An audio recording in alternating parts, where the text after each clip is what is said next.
How's it going, everybody? Welcome back to Nubs with Daves-Raves. Today we're going to be reading Chapter 8, which is entitled The Potions Master. Which, come on, everybody, we already know who that is. Snape. Severus Snape.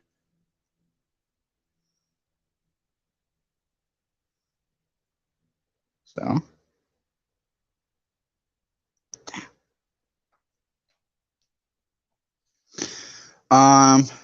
y'all don't remember what happened in the last chapter?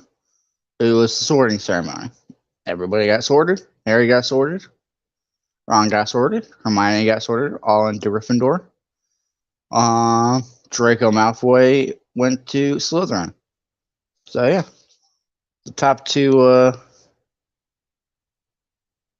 bookmark characters, Gryffindor and Slytherin. Oh yeah. All right, so everybody, buckle in, get ready for one hell of a chapter. It's gonna be about 18 pages, I think. So it should be about a good lengthy chapter. The Potions Master. There, look. Where? Next to the tall kid with the red hair. Wearing the glasses? Did you see his face? Did you see his scar? Whispers followed Harry from the moment he left his dormitory the next day. People lining up outside classrooms stood up on tiptoe to get a look at him, or doubled back to pass him in the corridors again, staring. Harry wished they wouldn't, because he was trying to concentrate on finding his way to classes. There were 142 staircases at Hogwarts. 142 staircases, okay? Wide, sweeping ones, narrow, rickety ones, some that led somewhere different on a Friday, some with a vanishing step halfway up that you had to remember to jump. Then there were doors that wouldn't open unless you asked them politely, or tickled them in exactly the right place, and doors that weren't really doors at all. The solid wall was just pretending. It was also very hard to remember where anything was, because it all seemed to move around a lot. The people in their portraits kept going to visit each other, and Harry was sure the coats of armor could walk. The ghosts didn't help either. There was always that nasty shock when one of them glided suddenly through a door you were trying to open. Nearly Headless Nick was always happy to point a new Gryffindor in the right direction, but Peeves the Poltergeist was worth 2 locked doors and a trick staircase if you met him when you were late for class. He would drop waste paper baskets on your head, pull rugs from under your feet, pellet you with bits of chalk, or sneak up behind you, invisible, grab your nose, and screech, "Got your conch!" Even worse than Peeves, if that was possible, was the caretaker, Argus Filch. Harry and Ron managed to get on the wrong side of him on their very first morning. Filch found them trying to force their way through a door that unluckily turned out to be the entrance to the out-of-bounds corridor on the 3rd floor.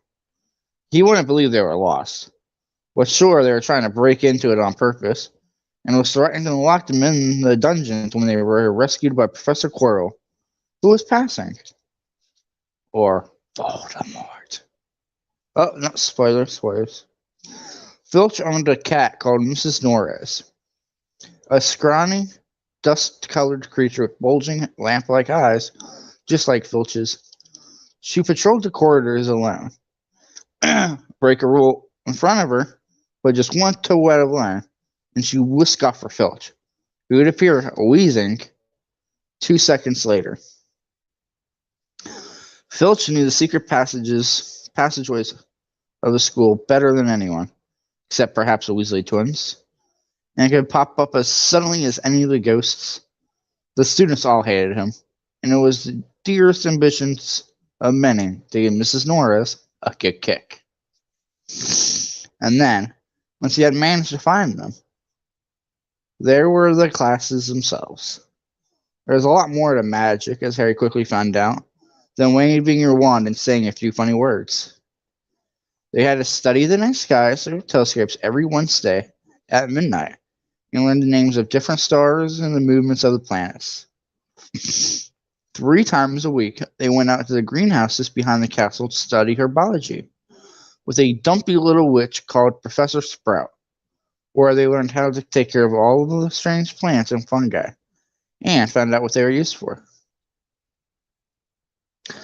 Easily the most boring class was History of Magic, which was the only one taught by a ghost. Professor Binns had been very old indeed when he had fallen asleep in front of the staff room fire and got up the next morning to teach, leaving his body behind him. Binns droned on and on while he scribbled down names and dates, and got Emmerich the Evil and York the Oddball mixed up. Professor Flitwick, the chimes teacher, was a tiny little wizard who had to stand on a pile of books to see over his desk. At the start of their class, he took the roll call, and when he reached Harry's name, he gave an excited squeak and toppled out of sight. Professor McGonagall was again different. Harry had been quite right to think that she wasn't a teacher to caress. Strict and clever, she gave them a talking to the moment they sat down in her first class. Oh boy, I gotta do McGonagall's voice. Shit, wasn't expecting that. Transfiguration is some of the most complex and dangerous magic you will learn at Hogwarts, she said. Anyone messing around in my class will leave and not come back. You have been warned. Then she changed her desk into a pig and back again. So she turned her desk into a pig? How is that? Okay, whatever, McGonagall. So you created life. Gotcha. Hey, welcome in, whoever just joined. They were all very impressed and couldn't wait to get started, but soon realized they weren't going to be changing the furniture into animals for a long time. After taking a lot of complicated notes, they were each given a match and started trying to turn it into a needle. By the end of the lesson, only Hermione Granger had made any difference to her match. Professor McGonagall showed the class how it had gotten all silver and pointy and gave Hermione a rare smile. Aw. The class everyone had really been looking forward to was Defense Against the Dark Arts. But Quirrell's lessons turned out to be a bit of a joke. His classroom smelled strongly of garlic, which everyone said was to ward off a vampire he'd met in Romania, and was afraid he'd be coming back to get him one of these days. His turban, he told them, Voldemort, had been given to him by an African prince as a thank you for getting rid of a troublesome zombie. But they weren't sure that they believed that story. For one thing, when Seamus Finnegan asked eagerly to hear how Quirrell had fought off the zombie, Quirrell went pink and started talking about the weather. For another, they had noticed that a funny smell hung around the turban, and the Weasley twins insisted it was stuffed full of garlic as well, so that Quirrell was protected wherever he went. Harry was very relieved to find out that he wasn't miles behind everyone else. Lots of people had come from Muggle families, and, like him, hadn't any idea they were witches and wizards. There was so much to learn that even people like Ron didn't have much of a head start. Friday was an important day for Harry and Ron. They finally managed to find their way down to the Great Hall for breakfast without getting lost once. Nice. What have we got today? Harry asked Ron as he poured sugar on his porridge. Double potions for Slytherins, said Ron. Snipes had a Slytherin house. They say he's always favors them. We'll be able to see if it's true. Wish McGonagall favored us, said Harry. Professor McGonagall is head of Gryffindor House. Give me 1 second. I need to take a sip of water.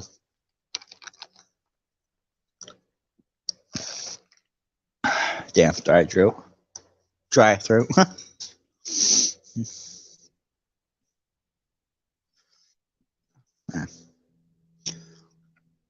Wish Professor McGonagall was at a Gryffindor house, but hadn't stopped her from giving him a huge pile of homework the day before. Just then, the mail arrived. Harry had gotten used to this by now, but it had given him bit of a shock on the first morning, when about 100 owls had suddenly streamed into the Great Hall during breakfast, circling the tables until they saw their owners and dropping letters and packages onto their laps. Hadrig. Wow, I butchered that name. I try to combine Hedwig and Hagrid into one name. Hedwig hadn't brought Harry anything so far. She sometimes flew into Nibble's ear and gave him a bit of toast. Not a bit of toast before going off. Sleeping an hour with the other school owls. This morning, however, she fluttered down between the marmalade and the sugar bowl and dropped a note onto Harry's plate. Harry tore it open at once. It said, in a very untidy scroll, "Dear Harry, I know you get Friday afternoons off, so would you like to come and have a cup of tea with me around 3? I want to hear all about your first week. Send us an owl back. Answer back with Hedwig. Hagrid." Harry borrowed Ron's quill, scribbled, "Yes, please. See you later," on the back of the note, and sent Hedwig off again. It was lucky that Harry had tea with Hagrid to look forward to, because the potions lesson turned out to be the worst thing that had happened to him so far. At the start of term banquet, Harry had gotten the idea that Professor Snape disliked him. By the end of his first potions class, he knew he'd been wrong. Snape didn't dislike Harry. He hated him. Potions lessons took place down in one of the dungeons. It was colder here than up in the main castle, and one would have been quite creepy enough without the pickled animals floating in glass jars all around the walls. Let's just say Snape is a bit weird, just saying. Pickled animals?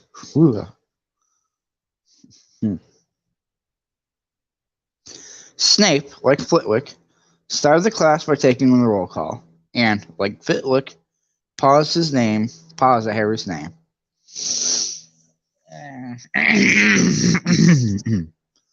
I'm going to try to do Snape's voice, too. I'm going to do my best Alan Rickman impression. I probably felt miserable, though. Ah, yes. Harry Potter. Our new celebrity. Draco Malfoy and his friends Crabbe and Goyle snickered behind their hands. Snape finished calling the names and looked up at the class. His eyes were black like Hagrid's, but they had none of Hagrid's warmth.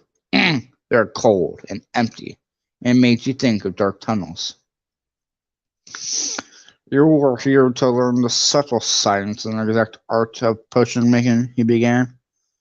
He spoke in barely more than a whisper, but they caught every word.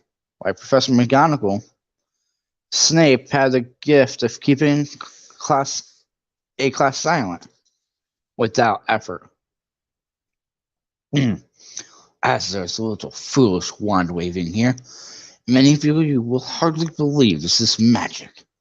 I don't expect you will really understand the beauty of the softly simmering cauldron with its shimmering fumes, the delicate power of liquids that creep through the human veins, bewitching the mind and snaring the senses.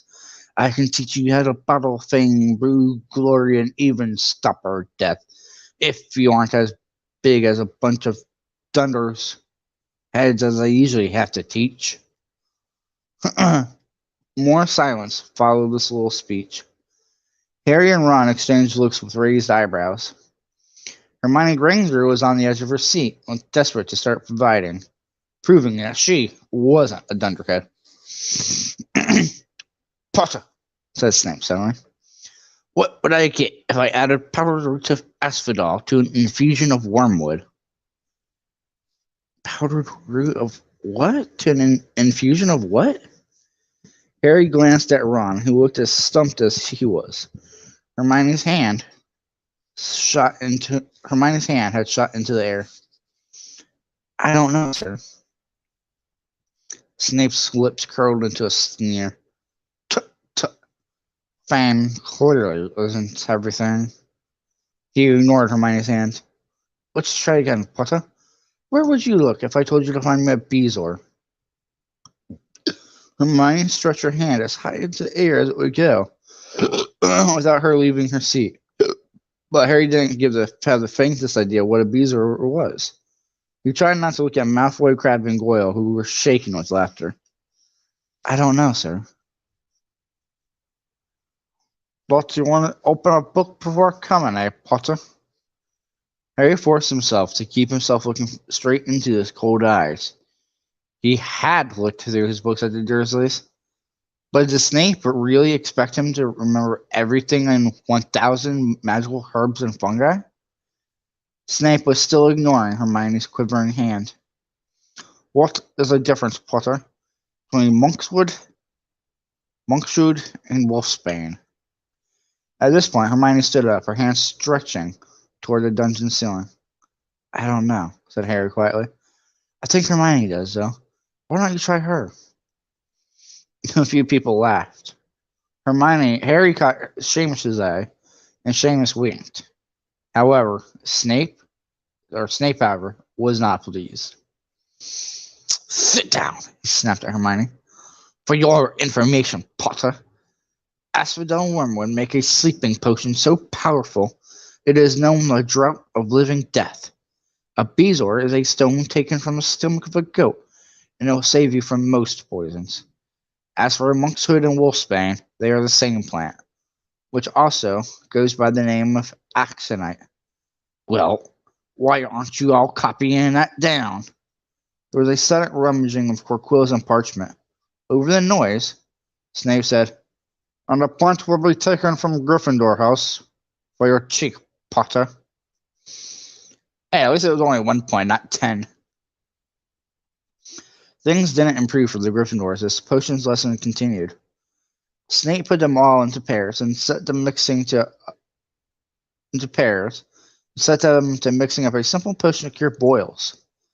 He swept around in his long black cloak, watching them, while he dried nettles and crushed snake fangs, criticizing almost everyone except Malfoy, whom he seemed to like. He was just telling everyone to look at the perfect way Malfoy had students sworn slugs when clouds of acid green smoke and a loud hissing filled the dungeon. Neville had somehow managed to melt Seamus's cauldron into a twisted blob, and their potion was seeping across the stone floor, burning holes into people's shoes. Within seconds, the whole school class was standing on their stools, while Neville, who had been drenched in the potion with the cauldron, had collapsed, moaning in pain as angry red boils sprang all over his arms and legs. Idiot boy! Snarled Snape, clearing the spilled potion away with one wave of his wand. I suppose you added the porcupine quills before the cauldron off the fire? Neville whimpered as boils started to pop all over his nose. Take him to the hospital wings. Snape spat at Seamus. Then he rounded on Harry and Ron, who had been working next to Neville.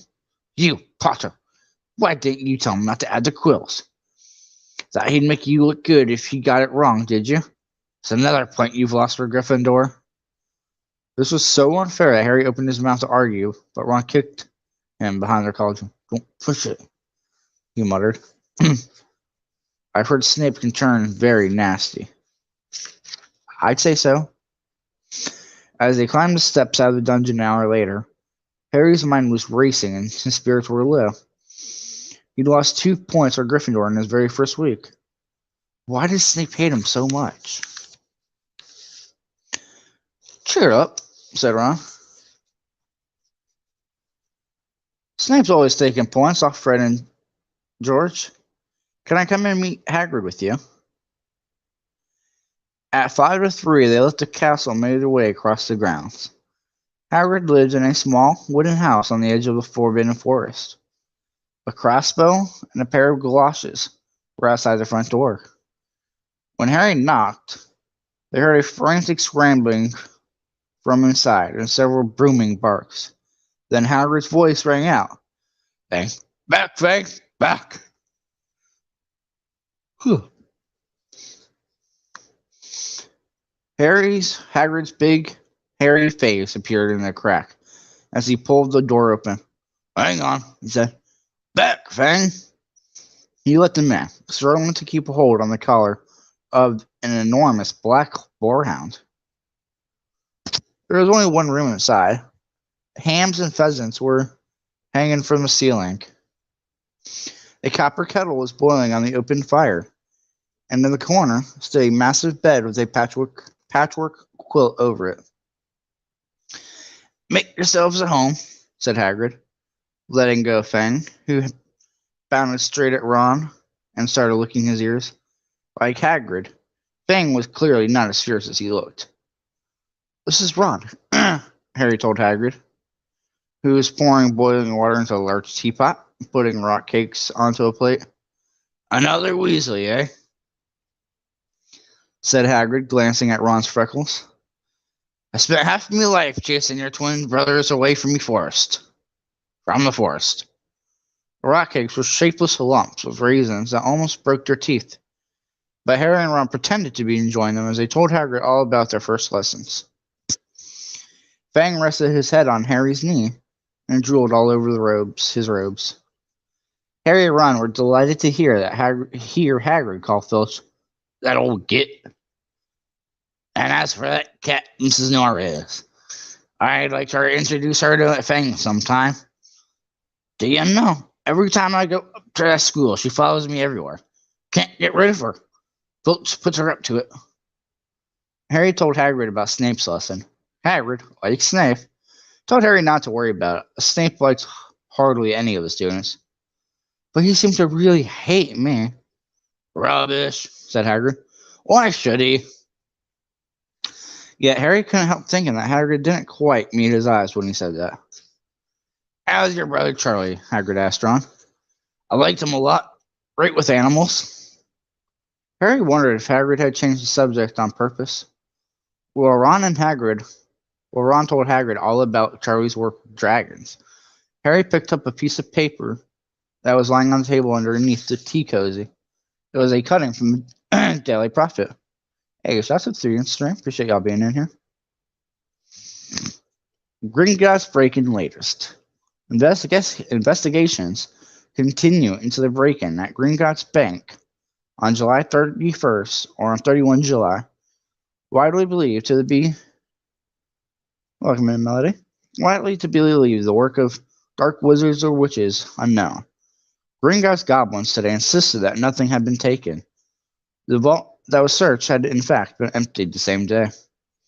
But we're not telling you what's in there, so keep your noses out of it if you know what's good for you, said a Gringotts spokesperson this afternoon.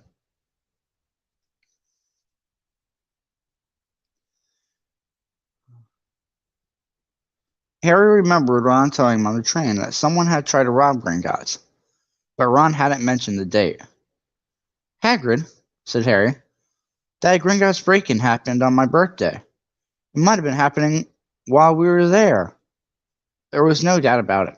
Hagrid definitely didn't want to meet Harry's eyes this time. He grunted and offered him another rock cake. Harry read the story again. The vault was searched. It had in fact been emptied earlier the same day. Hagrid had emptied Vault 713, if you could call it emptying, taking out that grubby little package. Had that been what the thieves were looking for? As Harry and Ron walked back to the castle for dinner, pockets weighed down with rock cakes, they'd been too polite to refuse. Harry thought none of the lessons he'd been to so far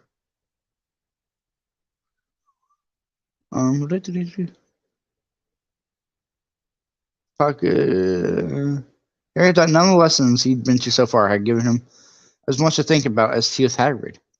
Had Hagrid collected the package just in time? Where was it now? And did Hagrid know something about Snape that he didn't want to tell Harry? Yeah, you're right about that, Melody. The books are good, and so are the movies. The books were just a bit better. Well, if you ask me. That concludes chapter 8. Let me see how many pages this one is. Yeah, I'm actually going to end this stream, though, y'all. And I'm going to make me something to eat. I'm hungry. And once I eat, I might go ahead and start a Fortnite stream. But tune back in tomorrow morning for chapter 9. Until then, Daves-Raves out. Thank you guys for coming. Peace.